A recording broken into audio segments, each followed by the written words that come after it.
आज फरवरी के पहले दिन संसद भवन में हमारे वित्त मंत्री डॉक्टर निर्मला सीतारमण द्वारा बजट पेश किया गया, अंतरिम बजट पेश किया गया, जिसकी मुख्य बातें हम सबने सुनी होगी, सब तरफ सुनी होगी।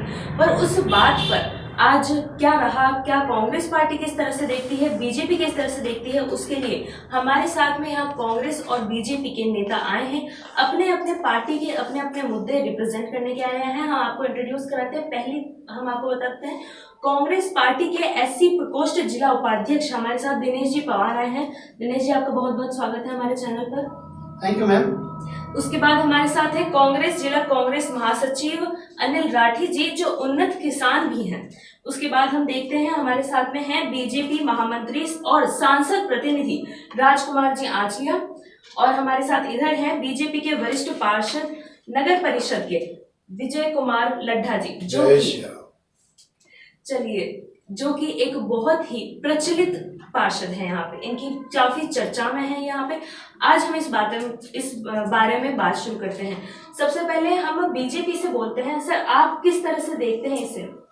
देखिए, हम एक विजन लेकर चले हैं, विकसित भारत का संकल्प, परम वे भवन्ने तुम्हें तस्वराष्ट्रम 2047 और भारत विकसित राष्ट्रों की श्रेणी में आएगा। और उसके लिए प्रयत्न प्रयास तात्कालिक लाभ के लिए नहीं है, परंतु भारत को मजबूत करने के लिए ये अंतरिम बजट था। परंतु किस प्रकार से हमारा आधारभूत ढांचा मजबूत हो, बहुत ही जल्दी हम पूछेंगे कि आपको बहुत ही जल्दी, अगर आपको किस प्रकार से संक्षेप में करना हो, किस प्रकार से हमारा आधारभूत ढांचा मजबूत हो, किस प्रकार से हमारा नागरिक मजबूत हो देश का। तो इसलिए हम चाहते हैं कि हमारा नौजवान, महिलाएं, गरीब और किसान ये मुख्यधारा में आए, मजबूत हो, इनका जीवन स्तर ऊपर आए और भारत विकसित राष्ट्रों की श्रेणी में शामिल हो। उसको लेकर सारा ये बजट अंतरिम बजट है। आम बजट जो आया था उसी को आगे बढ़ाते हुए हमने इसको आज कांग्रेस पार्टी की तरफ से बात करेंगे। सर, आप बताइए कि बहुत ही संक्षेप में अगर आप बोले तो इसे कैसे आप देखेंगे बजट को? अभी मेरे मित्र छोटे भाई राजकुमार जी ने अपनी बात कही, सम्मान करता हूं उनका। वो स्वयं अपनी बात में उलझ गए। पहले कहते हैं कि विकसित भारत, दूसरी तरफ ये कहते हैं कि हम विकसित भारत की बात करना चाहते हैं, विकसित की भारत की श्रेणी में आना चाहेगा। तो मैं मेरे भाई को ये कहना चाहता हूं कि देश 1947 में जब आज़ाद हुआ था, उस दिन हम विकासशील देश के रूप में भी नहीं थे। आज जो विकसित भारत दिखाई देता है, उसके लिए पिछली कांग्रेस सरकारों का काम बोल रहा है। 1947 में एक सुई देश में नहीं बनती थी, आज सेवर जेट, बड़े बड़े प्लेन, बड़े बड़े बांध जो बने हैं, वो कांग्रेस सरकार की देन है। रही बात इंटरिम बजट की, तो इंटरिम बजट एक जुमले के रूप में पेश किया गया है, जिसमें 22-23 तारीख जनवरी को माननीय प्रधानमंत्री सोलराइजेशन की बात करते हैं, रूफटॉप सोलराइजेशन की बात करते हैं, और 1 तारीख को बजट पेश करते हुए हमारी माननीय वित्त मंत्री 300 यूनिट फ्री देने की बात भी करते हैं सोलराइजेशन के अंतर्गत। अभी सिस्टम ही डेवलप नहीं हुआ है, 300 यूनिट कहाँ से देंगे, ये एक बहुत बड़ा जुमला है। नहीं, सोलर लगाएंगे उनके लिए, 300 यूनिट सबके लिए नहीं है। 1 करोड़ घरों पर सोलर लगाने की योजना है, जहां सोलर लगेगा इसको बूस्ट करने के लिए कि प्रकृति से ऊर्जा लेनी है और ऊर्जा की पूर्ति करनी है। इस कारण से ये घोषणा है। आप आगे आइए देश हित में और सोलर की तरफ जाइए, प्राकृतिक ऊर्जा की तरफ जाइए, सरकार आपको समर्थन करेगी। इसके लिए आपका कब तो सोलर लगेंगे और कब, ऐसा नहीं है। हमने जो कहा वो करके दिखाया। आज मैं भीलवाड़ा की बात करूं, जब नरेंद्र भाई मोदी की सरकार आई तो पूरे जिले में 3 लाख गैस के कनेक्शन थे। 3.5 लाख गैस कनेक्शन हमने उज्ज्वला में दे दिए, मुफ्त में गरीबों को गांव गांव में गैस के कनेक्शन दे दिया। महिला सशक्तिकरण की बात तब कर रहे हैं। 5 लाख से ज्यादा शौचालय बनाए हैं भीलवाड़ा जिले में। प्रधानमंत्री आवास की बात करें, 60,000 आवास हम बना चुके हैं, हमने कर दिया है, इसलिए हम आगे जा रहे हैं। आज 3.5 लाख किसानों को किसान सम्मान निधि भीलवाड़ा जिले में मिल रही है। 3.5 लाख किसानों। सर, ये बात तो हो गई। फसल बीमा से हमने जोड़ा 6 लाख किसानों। अभी तक जो 3 लाख से आगे इस बजट, ये बजट अंतरिम है, हम उसी को आगे ले जा रहे हैं। ये बजट अंतरिम है। पिछला जो बजट पेश हुआ था उसी रफ्तार से हम चल रहे हैं। मेरे मित्र बजट 10 से लाख ऊपर करोड़ कुछ नहीं आज कर पा आपने रहे हैं। पढ़ा- आपको पढ़ा- लग रहा है बजट जिस रफ्तार आज से आपने चल रहा पढ़ा है, होगा कि उससे ग्रामीण सड़क एक प्रधानमंत्री मिनट, ग्रामीण एक सड़क मिनट। योजना के लिए हेतु चाहिए हमारी सरकार। जिस तरीके से अपनी पुरानी गाथाओं को गा रहे हैं, वो बजट पे तो कुछ कहने के लिए उनके पास निरंतर है ही रही नहीं। है। और रही आज उज्ज्वला योजना की अगर बात करते हैं, तो उज्ज्वला योजना में जिन जिनको सिलेंडर मिला, उन्होंने सिलेंडरों को काट काट कर उसके चूल्हे बनाने शुरू कर दिए। 1100 रुपए का सिलेंडर लेके कैसे पार पड़ेगी?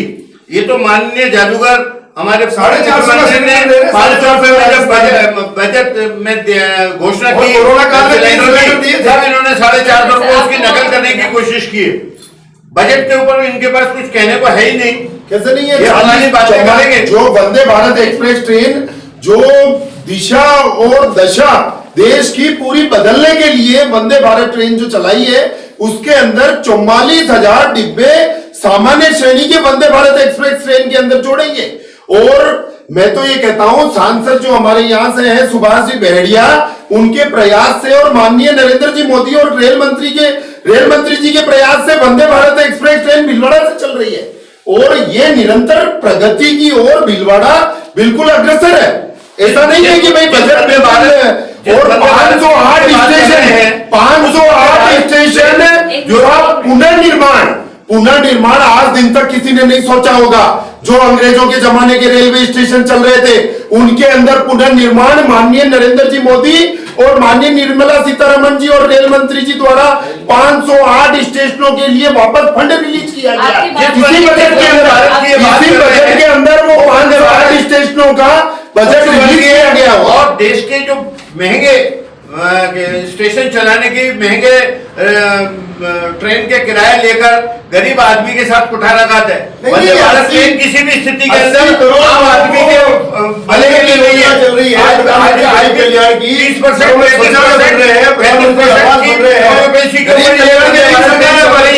हमारी सरकार गरीब कल्याण के लिए है। हमारी पार्टी और हमारी सरकार, हमारा सिद्धांत अंत्योदय है। पथ अंत्योदय, प्रण अंत्योदय, लक्ष्य अंत्योदय। हम गरीब को ऊपर लाना चाहते हैं, उसको बराबर लाना चाहते हैं, उसी के लिए सरकार चल रही है।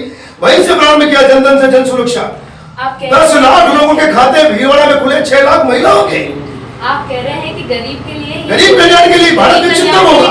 आपने जब गरीबी से ऊपर आएगा। एक मिनट मेरी बात सुन लीजिए। आप कह रहे हैं कि गरीबों के लिए ये सरकार है, लोकल फॉर वोकल के लिए कहते हैं और सबका साथ सबका विकास, लेकिन क्या इस बजट में आप देख पा रहे हैं गरीबों के लिए क्या हो रहा है? सर पहले आप बताइए गरीबों के लिए, आप बताइए एक बार सर, आपके हिसाब से गरीबों के लिए इस बजट में क्या है? गरीबों के लिए इस बजट में मैं देख रहा हूँ, पहला तीसरा पॉइंट इन्होंने दिया अन्नदाता कल्याण का।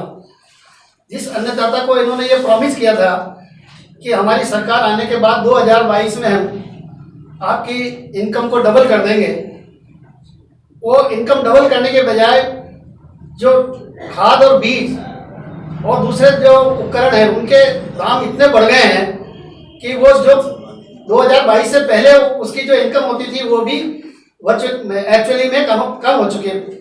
नहीं, आय तो बढ़ी है और सपोर्ट भी किया है। किसान सम्मान निधि जो मैं बात कर रहा हूँ 6,000 थी, अभी 8,000 हमारे मुख्यमंत्री जी ने और उसको बढ़ाकर किया है। इसके अलावा अनाज के दाम आप समर्थन मूल्य देखें, लेकिन जो ये बात कर रहे हैं और उस पर 125 रुपए की सब्सिडी और है। बजट के तो आज कंफाइन कर रहा हूँ 1.5 गुना भारत सरकार ने जो समर्थन मूल्य है उसको किया है। ये सबके सामने ऊँट के बराबर है। दूसरा आज गरीबों की बात करें तो रेलवे के अंदर मैं बताना चाहता हूं कि जहां टेमू ट्रेन भी चलाई है, उसके अंदर एक्सप्रेस ट्रेन भी चलाई है, लोकल ट्रेन भी चलाई है और वंदे भारत एक्सप्रेस ट्रेन भी चलाई है। जिसको जिस श्रेणी के अंदर यात्रा करना है उस तरह की सुविधा उनको देश का हर नागरिक रेलवे से सुरक्षित एवं स्वस्थ यात्रा कर सके। जितने रेलवे के जो पुराने डिब्बे थे, बाबा आदम के जमाने के जो डिब्बे चल रहे थे, आजकल एलएचबी कोच पूर्ण सुरक्षित है, अत्यधिक सुरक्षित है।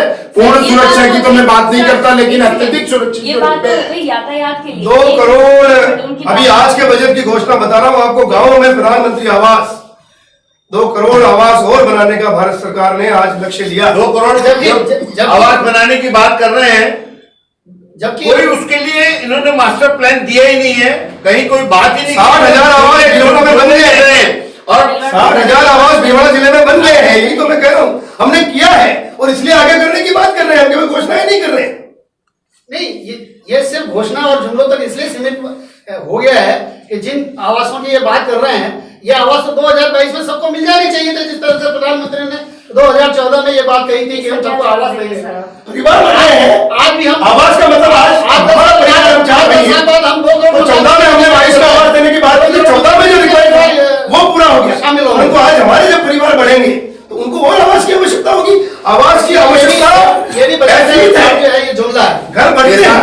ऐसा है, मोदी सरकार ने तो जो कहा है वो किया है। चाहे राम मंदिर ले लो, राम मंदिर का आपने देख लिया, भगवान राम विराजमान हो गए। उसके बाद में धारा 370 हटानी थी, हमने हमारा बोला था धारा 370 हटा दी। और क्या चाहिए, रामलला विराजमान हो गए, जैसे श्री राम हो गया पूरे देश के अंदर, भीलवाड़ा ही नहीं पूरे देश के अंदर रामलला विराजमान हो गया। इतना बड़ा महोत्सव हुआ है।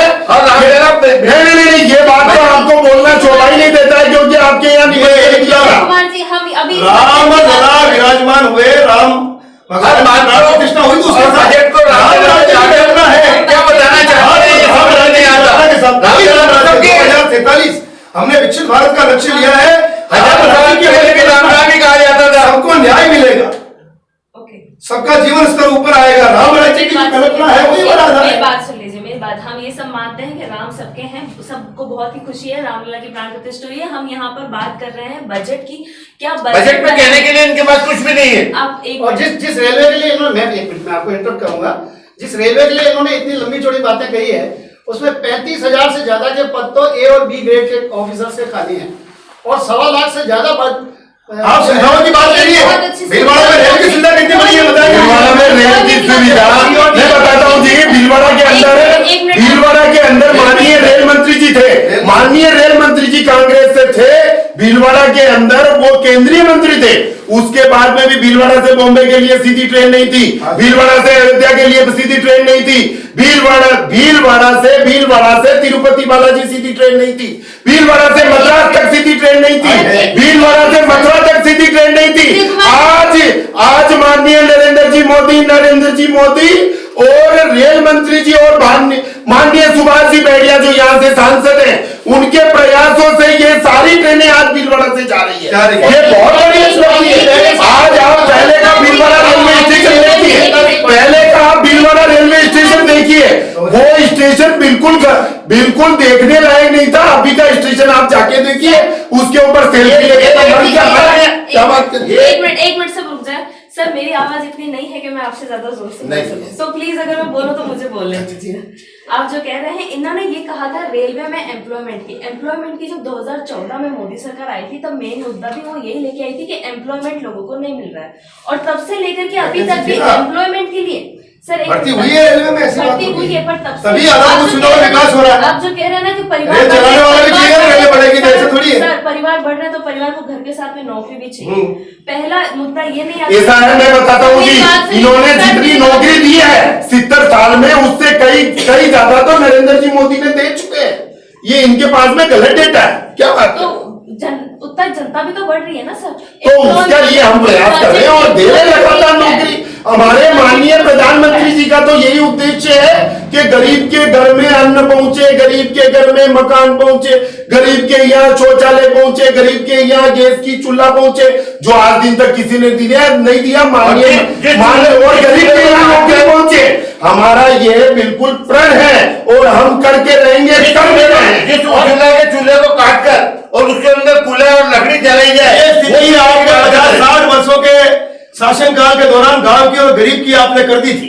इसलिए हम प्रधानमंत्री ग्राम सड़क योजना लेके आए, इसलिए उज्ज्वला गैस कनेक्शन लेकर आए। जीवन स्तर बढ़ रहा है, कुछ लोगों ने किया होगा, वो आपसे प्रेरित रहे होंगे। वो उसी दशा में कांग्रेस ने क्या किया, 60-70 साल राज के कारण से इन्होंने आदमी को उसी स्थिति में रखा। वो पढ़े नहीं, ग्राम सड़क की बात कर रहे हैं, देश हमने कहा, इन्होंने राशनिंग की है।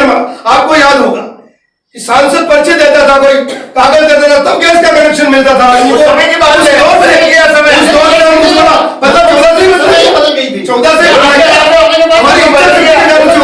हमारी इच्छा शक्ति के कारण से हुआ है। पहले भी अटल जी जब प्रधानमंत्री बने तब गांवों में गैस के कनेक्शन हुए, और आज बीच में 10 वर्षों तक मनमोहन सिंह की सरकार उन्होंने कुछ नहीं किया। 14 के बाद फिर उज्ज्वला गैस की हम योजना लेकर आए, स्वच्छ भारत की हम योजना लेकर आए, शौचालय बनाने की हम योजना लेकर आए, कल्याण की हम योजना लेकर आए। कोई परिस्थितियां ऐसी थी कि ऐसा है, गैस के सिलेंडर की बात करते थे, गैस का सिलेंडर राशन के अंदर लाइन लग के हमारे को सिलेंडर लेना पड़ता था। आज कुछ समय बाद में भीलवाड़ा की बात करते हैं, भीलवाड़ा में बहुत सी कॉलोनियों के अंदर गैस पाइपलाइन पहुंच गई है, उसके कनेक्शन हो गए, हमारे यहाँ भी हो रहे हैं। डेवलपमेंट की सामान्य प्रक्रिया 70 वर्षों में नहीं हुआ, सामान्य प्रक्रिया 70 वर्षों में आपने कुछ नहीं किया। 70 वर्षों में भ्रष्टाचार के गर्त में लगे हैं आप लोग। ये 10 वर्षों में काम हुआ नहीं बता रहे हम लोग आपको। हम इस बजट की बात कर रहे हैं कि इस बजट तो ये में बजट ऐसा क्या है? बजट 10 लाख करोड़ रुपए जो आधारभूत सुविधाओं के विकास के लिए दिए वो निरंतर है। गांव का विकास हो रहा है, गरीब का कल्याण हो रहा है, गरीब और का 2 कल्याण लाख- हो रहा है। एक मिनट सर, 2 ये लाख आपने जो 50,000 करोड़ किसानों को सम्मान मिल रहा है, युवाओं को रोजगार मिल रहा है, स्किल पर हमारा फोकस। वर्ल्ड बैंक इनको चेतावनी दे चुकी है। सर मेरी बात सुनिए, मैं आपके पास में ही आ रही हूँ। आप एससी प्रकोष्ठ के जिला उपाध्यक्ष हैं, आप अपने हिसाब से ये बताइए कि इस बजट में ऐसा क्या है जो ये इसका पिछड़े वर्गों के लिए या दूसरी जो है गरीबों के लिए, उनके लिए इसमें क्या है? आपने कहा आप किसान के लिए भी हैं, किसान के लिए, दूसरे वर्गों के लिए इसमें ऐसा क्या है इस बजट में आपके हिसाब मैम, से? ये सामाजिक न्याय का पहला इसका जो मुद्दा है, उस मामले में इन्होंने सिर्फ गोलमोल बात लिखी है। इसमें कहीं पे भी अनुसूचित जाति और जनजाति के मामले में इन्होंने कोई बात कहने का प्रयास ही नहीं किया है ना। और जो छात्रवृत्तियां बच्चों को मिलती थी, आप रोज आपके अखबारों में आप देखिए कि निरंतर उसमें कटौती की जा रही है और उनको जो है पढ़ने से रोका जा रहा है। उनको हायर एजुकेशन उनके लिए इतनी महंगी कर दी गई है। राज्य का विषय था कि हम तो एक महीना सरकार का है, छात्रवृत्ति है, ये विद्यालयों में, कॉलेजों में, ये राज्य का विषय था।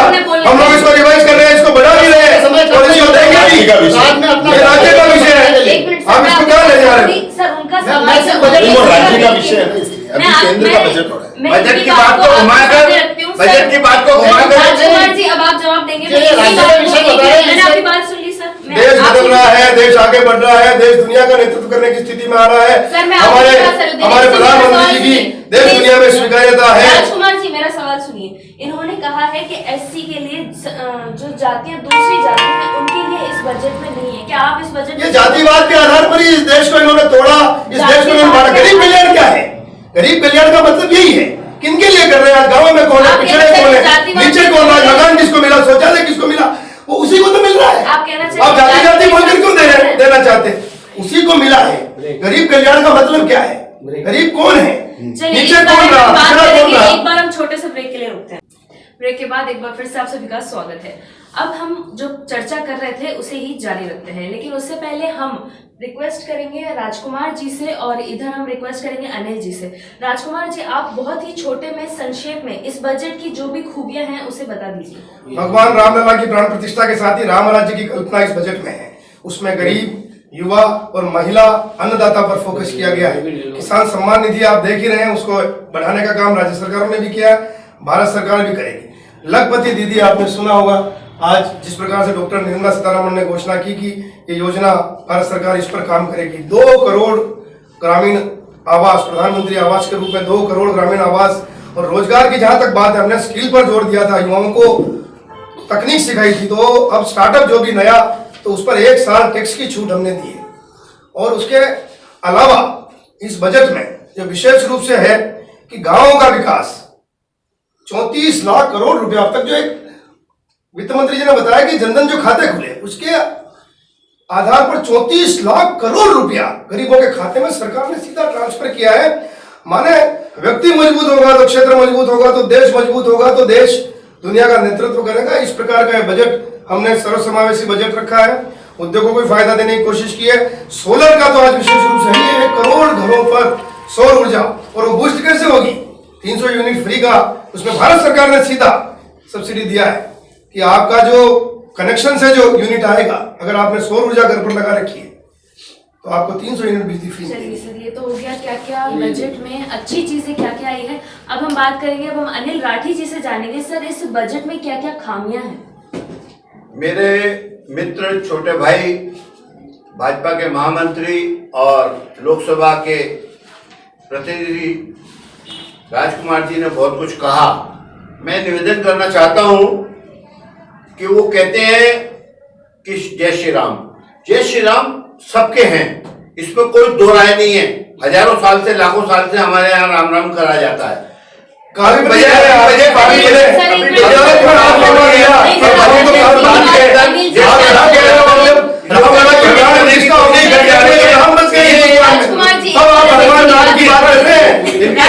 मानसिकता पता चलती है कि इनके पास कहने को कुछ नहीं है, बजट के ऊपर कुछ कहने की इनके पास कोई योजना नहीं है। इनकी माननीय वित्त मंत्री ने जो बजट पेश किया है उस बजट को इतना गोलमोल कर दिया है। जिस 300 यूनिट की बात कर रहे हैं, अभी तो उन सोलराइजेशन, रूफटॉप सोलराइजेशन की बात ही नहीं हुई, उसके लिए कोई डीपीआर तैयार नहीं हुआ है। तो कब तो वो डीपीआर तैयार होगा, कब वो यूनिट लगेंगे। एक साल के लिए सम्मानित साथी भी थे, हमने गणतंत्र दिवस पर हमारे पार्टी के कार्यालय को सौर ऊर्जा से कर दिया, सिंबॉलिक रूप से योजना आपने लगा दिया, मगर आम आदमी पे आपके कार्यालय में लग गया। पूरे भीलवाड़ा की नहीं, सारे हिंदुस्तान की बात करें कि भीलवाड़ा के हिंदुस्तान के अंदर आपने पिछले 20 दिन के अंदर कितने जगह पर ये यूनिट लगा दिए। यूनिट लगाने मजाक बात नहीं होती, इंफ्रास्ट्रक्चर चाहिए, उसके लिए पैनल लाने पड़ेंगे। पैनल कहां से आएंगे, कौन देगा, क्या सप्लाई करेगा, क्या दिया जाएगा, कब वो लगेंगे और कब उसके बाद में उससे बिजली जनरेट होगी और कब दिया जाएगा। ये भ्रमण करने वाले राठी जी। चलिए, मेरे हिसाब से आप शायद संकेत मत रहिए, सब होगा। मेरे हिसाब से अनिल जी को शायद सोलर पैनल के अलावा और कोई इसमें खामी नजर नहीं आ पा रही है। तो इसके अब हम देखते हैं, पवार जी काफी देर से बजट को देख रहे हैं और ये कुछ नोट भी कर रहे हैं। एक बार पवार जी से बात जान लेते हैं। पवार जी, आपके हिसाब से बजट में क्या खामियां हैं? मैडम, मैं एक्सक्लूसिवली बजट के ऊपर ही कन्फाइन करके आपसे बात करना चाहूँगा कि इन्होंने जो सामाजिक न्याय की बात करी थी उसमें इन्होंने डिप्रेस क्लास के ऊपर इन्होंने डिटेल में ऐसा कुछ कोई अपनी योजना नहीं बताई है इस बजट में। दूसरा ये है कि ये कह रहे हैं कि साहब ये हमारा देश जो है वो विश्व को नेतृत्व देने की क्षमता में आ गया है। वर्ल्ड बैंक ने 2.5 लाख करोड़ रुपए का कर्जा हमारा जो है वो अलार्मिंग स्टेज पे बताया है और इसको कम करने के लिए हमको ये आप छोड़कर गए थे? जी नहीं, हम तो आगे ले जा रहे हैं देश को। ये सब 14 के बाद लीप एंड बाउंड बढ़ा है, उसके पहले इतना कर्जा देश पर नहीं था। और दूसरा हंगर इंडेक्स में भी हम लोग जो है 2014 के मुकाबले में आज काफी नीचे हैं। इसके अलावा भी मतलब आज की प्रेजेंट स्थिति ये है कि जो भारत का रुपया था वो एशिया में भूटान से भी नीचे आ गया था। आज वो वापस कल वो भूटान से के बराबर वापस आया है, जबकि हमारे बड़ी इकोनॉमी की तरफ जा रहे हैं हम और दुनिया में सबसे बड़ी अर्थव्यवस्था हो गई है दुनिया में भारत। जन धन खातों की बात ये कर रहा है, सबसे बड़ी अर्थव्यवस्था। तो मैं बैंक का रिटायर्ड ऑफिसर रहा हूँ, अभी हूँ मैं, और मेरा एक्सपीरियंस है कि जितने जन धन खाते खुले सब बंद हो गए, वो जो जीरो बैलेंस से खुले थे, जिस दिन उसमें 50,000 रुपए की रकम जमा हुई वो ऑटोमेटिकली उसको जो है वो सक्षम हो गया ना, मतलब गरीब के लिए जनधन है हो जाता है। 50,000 रुपए आ गया, मतलब हम 25 करोड़ लोगों को गरीब हमने यही कहा मिलता है। 10 वर्षों में 25 करोड़ लोगों को हम गरीबी रेखा के ऊपर लेकर आ गए। और उसके बाद उसने 50,000 रुपए निकालने तो उसके ऊपर जितने भी चार्जेज हैं खुद आप सत्यापित कर रहे हो कि आदमी के पास 50,000 रुपए आ गया, जमा करा था उससे ज्यादा। आज वित्त मंत्री जी ने कहा है 25 करोड़, हाँ आज वित्त मंत्री जी ने कहा है कि 25 करोड़ लोग इस देश में इस सरकार ने 10 वर्षों में 25 करोड़ लोगों को गरीबी रेखा से ऊपर ले आए हैं। ये जनधन खाता बैंक को ये भ्रष्टाचार को रोकने की दिशा में बड़ा कदम था। के खातों से 10 लाख लोगों के खाते अगर जिस दिन भीलवाड़ा में आ जाएगी, भीलवाड़ा लोकसभा क्षेत्र में जुमला साबित 10 लाख लोगों के जनधन खाते खुले। और जनधन खाते खुले क्योंकि जो सरकार का नहीं हो गया, नहीं हो रहा उसमें। पहले विधवा बजट आया और भ्रष्टाचार होता था, छात्रवृत्ति में भी भ्रष्टाचार होता था, अब सीधा पैसा खाते में जा रहा है। खाता खुला है, जन धन से जन सुरक्षा की तरफ हम बढ़े। और ये डीबीटी लाइट 1 रुपए में आपका दुर्घटना बीमा हो रहा है, 1 रुपया महीना 12 रुपए, 330 रुपए में आपका जीवन बीमा हो रहा है और पैसा मिल रहा है लोगों को। लोगों की सुरक्षा बढ़ी है। सर आप जो कह रहे हैं कि जनधन में दिए हैं, सर कह रहे हैं कि जनधन में नहीं मिल पाया है, आप कह रहे हैं जनधन में मिल रहा है 6 लाख। सर मैं मान लिया, आप कह रहे हैं काफी बड़ा अमाउंट में मिल गया। 34 लाख करोड़ रुपए देश भर में राजकुमार जी मेरी बात जनधन खातों में हस्तांतरित हुए हैं, सरकार ने किए। आज के बजट में राजकुमार जी मेरी माननीय बात वित्त मंत्री जी ने नारा रखा है। राजकुमार जी मेरी बात सुन लीजिए, लेकिन ये तो वो पैसा हो गया है जो लोगों को दे रहे हैं। क्या इतनी गरीबी इतनी ज्यादा हो गई कि लोगों को पैसा देना पड़ नहीं, रहा है? वो उन्होंने कहा, गवर्नमेंट के लिए कहा, वो उन्होंने कहा देखिए हम आदमियों को सुरक्षा दे रहे हैं, उससे वो मजबूत हो रहे हैं। खाद्यान्न की सुरक्षा है, आदमी को चिंता नहीं है, तो वो प्रयास करे। पहले ये रोजगार के लिए करेगा, काम के लिए करेगा, वो निश्चित होकर काम करेगा। महाराज इसलिए दे रहे हैं कि लॉजिस्टिक की व्यवस्था उस समय नहीं हो पा रही थी और हमको ऐसा है साहब, इनको जनधन की तो बात करनी नहीं चाहिए। उसके बाद क्योंकि जो सरकारी योजना है उसका पैसा डायरेक्ट उसमें जा रहा है, इनको तो बोल रहे हैं। क्योंकि इनके तत्कालीन प्रधानमंत्री जी राजीव गांधी को कहा था मैं 1 रुपया दिल्ली से दूंगा, 22 पैसा यहाँ मिलेगा, 15 पैसा यहाँ मिलेगा। कैसे चलेगा? मैं बताता हूं आपको, आज देश के बजट के अंदर मोदी सरकार के कार्यकाल में 1 करोड़ महिलाएं लखपति बनी है। वहीं अब 3 करोड़ लखपति दीदी बनाने का लक्ष्य है। इसके अंदर सर्वाइकल कैंसर के वैक्सीन लगाएंगे, मातृ शिशु की देखरेख, इसके अंदर जो शिशु की डेथ जो रेशो था वो बहुत कम हो गया है। ये बहुत बड़ी उपलब्धि है। जिसके घर में ऐसी घटना हो जाए उसको बहुत दुख होता है। उसके बाद में 9 से 14 साल की लड़कियों के लिए टीकाकरण होगा। इलेक्ट्रिक गाड़ियों को बढ़ावा मिलेगा। 50 लाख से 1 लाख रुपए के 1 करोड़ के ब्याज मुक्त ऋण मिलेंगे। लक्षद्वीप का इंफ्रास्ट्रक्चर बदलेगा। 40,000, जैसा मैंने पहले बताया था, 40,000 सामान्य कोच। जो हमारे राठी साहब हैं परम आदरणीय, वो ये बोल रहे थे कि इसके अंदर गरीब नहीं चढ़ पाएगा। माननीय प्रधानमंत्री जी ने, माननीय रेल मंत्री जी ने उनकी भावनाओं की कदर करते हुए 40,000 कोच सामान्य श्रेणी के उसी स्पीड से 160 की स्पीड से चलने के लिए तत्पर है। वंदे भारत भीलवाड़ा रेलवे स्टेशन के अंदर इसका सर्वे हो गया है और 160 की स्पीड से चलेगी। उसके बाद में 1,000 से ज्यादा एयरक्राफ्ट की मंजूरी मिली है, जो हमारे देश की सुरक्षा के लिए एक बहुत ही महत्वपूर्ण कदम है। क्योंकि हमारे हवाई जहाज की बात कर रहे हैं, बहुत अच्छा बजट दिया है, बहुत अच्छा बजट दिया है। माननीय वित्त मंत्री जी ने इतना बढ़िया बजट दिया जिसकी कोई सीमा नहीं है। ऐसा बजट कभी नहीं आया। ये वंदे भारत, जिस वंदे भारत की बात कर रहे हैं और बार बार इस बात पर प्रेस किया जा रहा है कि 40,000 डब्बे नए बन रहे हैं। ये इसी बजट में लिखा हुआ है कि उन 40,000 डब्बों को वंदे भारत के स्टैंडर्ड से बदला जाएगा, उनको रिनोवेट किया जाएगा। सामान्य कोच को इसके अंदर डाला जाएगा। एक मिनट उसका किराया बढ़ाया जाएगा, उसी किराए 160 की स्पीड से चलता है। किसको जल्दी चलना है, किसको धीरे चलना है, उसके लिए ये सुविधा दी है।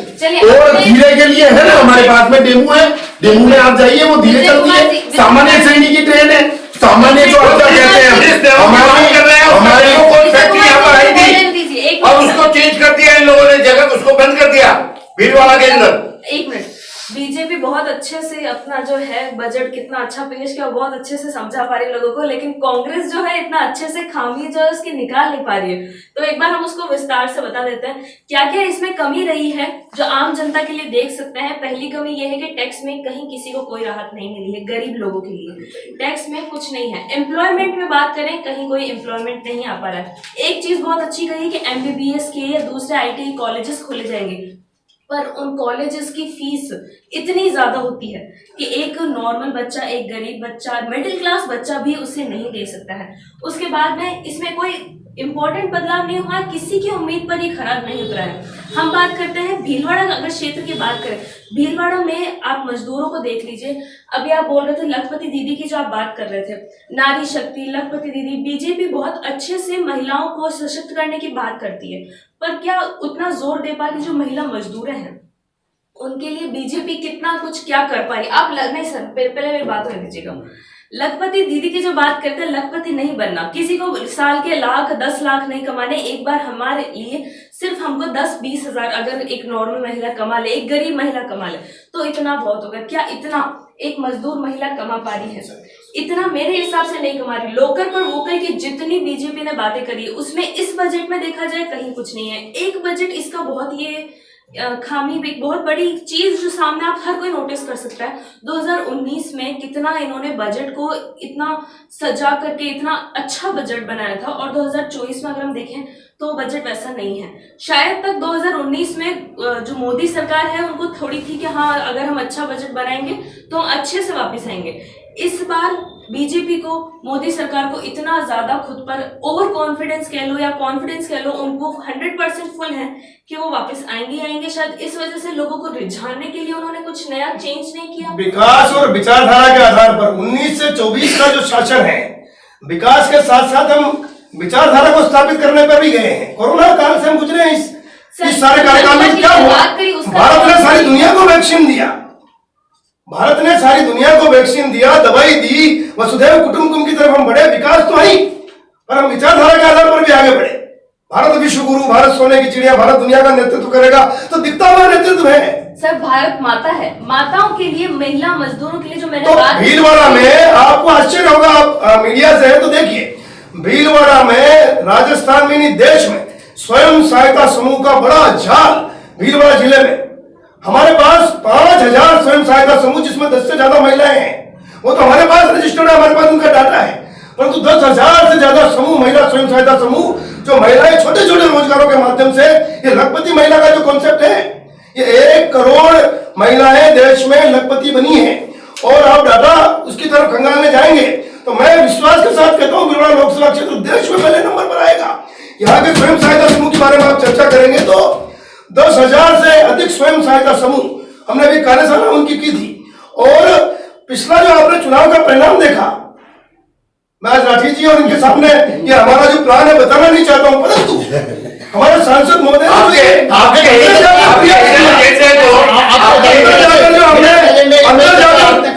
विकास की बात कर रहे हैं, लखपति दीदियां भीलवाड़ा जिले में लखपति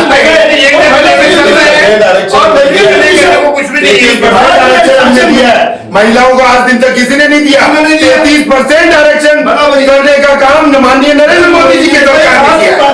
अनिल जी इस पे आप कुछ उल्लेख करना चाहेंगे? देखिए, हिडन एजेंडे की बात कर रहे हैं। 33% की कहिए आप, दूसरी बात कर दिया कि हिडन एजेंडे 33% महिलाओं के लिए आरक्षण। आप एक महिला जी ने खुद बताना नहीं चाहता है महिलाओं के लिए 33% आरक्षण।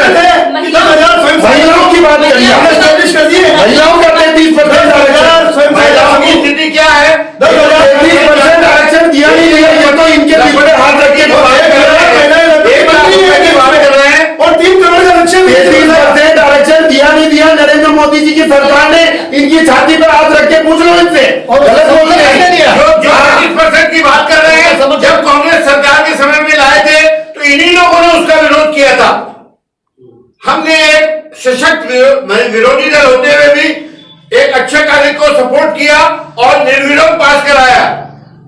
इन लोगों ने उसका विरोध किया था। उतना ही कंट्रीब्यूशन नहीं, आप पास भी नहीं कराते तो भी हो जाता, क्योंकि हमारी पूर्ण बहुमत की सरकार है। ऐसा नहीं हो सकता। सर महिलाओं की ये कह महिलाओं के लिए हम तत्पर हैं, महिला सुरक्षा के लिए, महिला शक्ति के लिए। नकारात्मक जोर से बोलो, झट बोलो और ताकत से बोलो, सामने वाले को बोलने मत दो। इनके पास में पूरे बजट के लिए कहने को तो कुछ है नहीं। अनिल जी ये कह रहे हैं, राजकुमार जी कह रहे हैं कि भीलवाड़ा में काफी महिलाओं को सशक्त किया जा रहा है, काफी सेल्फ हेल्प कर पा रही है। आप भी भीलवाड़ा के हैं, ये भी भीलवाड़ा के हैं, हम भी भीलवाड़ा के हैं। क्या आपने ऐसा देखा है भीलवाड़ा में महिलाओं के लिए? गाँव में जाना पड़ेगा। पहली बात, गाँव में जाते हैं हम भी, स्वयं सहायता समूह से मिलो, अभी जो गाँव में 5-5 हजार महिलाओं के प्रदर्शन हो रहा है,